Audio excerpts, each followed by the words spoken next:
सध्या संपूर्ण देशात 1 एप्रिलपासून पुन्हा एकदा लॉकडाऊन लागणार असल्याची चर्चा वाऱ्यासारखी पसरली आहे। या चर्चेला सुरुवात झाली ती पंतप्रधानांनी लोकसभेत केलेल्या एका विधानामुळे, ज्यामध्ये त्यांनी देशवासियांना कोरोनापेक्षाही मोठ्या संकटासाठी तयार राहण्याचे आवाहन केले होते।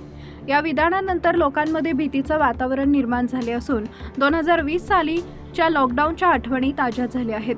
परिस्थितीचे गांभीर्य ओळखून केंद्र सरकारने दिल्लीत एक महत्त्वाची सर्वपक्षीय बैठक बोलावली होती। या बैठकीला सत्ताधारी आणि विरोधी पक्षांचे नेते, परराष्ट्र मंत्री आणि तिन्ही दलांचे प्रमुख उपस्थित होते। गुप्तचर यंत्रणांनी सादर केलेल्या अहवालानुसार सध्याचे संकट हे आरोग्य विषयक नसून ते जागतिक इंधन आणि आर्थिक आणीबाणीचे आहे। इराण आणि इस्रायलमधील युद्धामुळे जागतिक पुरवठा साखळी विस्कळीत झाली असून भारताकडे येणारे तेलाचे टँकर समुद्रातच अडकले आहेत। 1 एप्रिलपासूनचे 3 कडक नियम। बैठकीत झालेल्या चर्चेनुसार 1 एप्रिलपासून सरकार काही कठोर पावलं उचलण्याची शक्यता आहे, ज्याला रॅशनिंग पद्धत म्हटलं जाते। इंधन मर्यादा। प्रत्येक वाहनाला ठराविक लिटरच पेट्रोल किंवा डिझेल दिलं जाईल, जेणेकरून इंधनाचा साठा दीर्घकाळ टिकवता येईल। रस्त्यावरील वाहतूक कमी करण्यासाठी आणि इंधन वाचवण्यासाठी सरकारी व खासगी कार्यालयांना 50% उपस्थितीचे नियम पाळावे लागतील। अनावश्यक वीज वापर, जसे की रात्रीचे मोठे जाहिरात फलक, यावर मर्यादा येतील।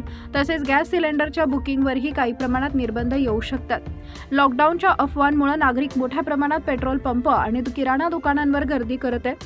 कोल्हापूर, नागपूर आणि छत्रपती संभाजीनगर सारख्या शहरांमध्ये पेट्रोलसाठी लांबच लांब रांगा लागल्या असून काही ठिकाणी नो स्टॉकचे फलक लागले आहेत। लोक 6-6 महिन्यांचे धान्य आणि तेल साठवू लागले आहेत। व्हिडिओमध्ये स्पष्ट केलंय की अशा प्रकारची साठेबाजी बाजारपेठेत कृत्रिम टंचाई निर्माण करते आणि सर्वसामान्यांचेच आर्थिक नुकसान करते।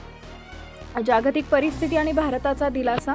केवळ भारतच नाही तर आशियातील 14 देशांमध्ये अशा प्रकारचे निर्बंध लागू झाले।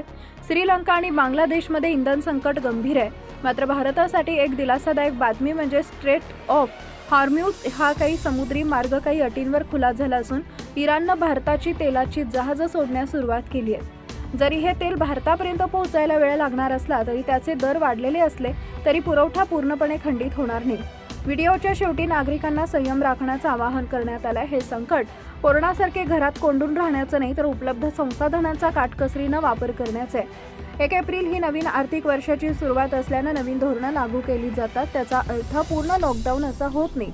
साठेबाजी टाळा, अफवांवर विश्वास ठेवू नका आणि देशाला या आर्थिक संकटातून बाहेर काढण्यासाठी सहकार्य करा, असा संदेश यातून देण्यात आला आहे।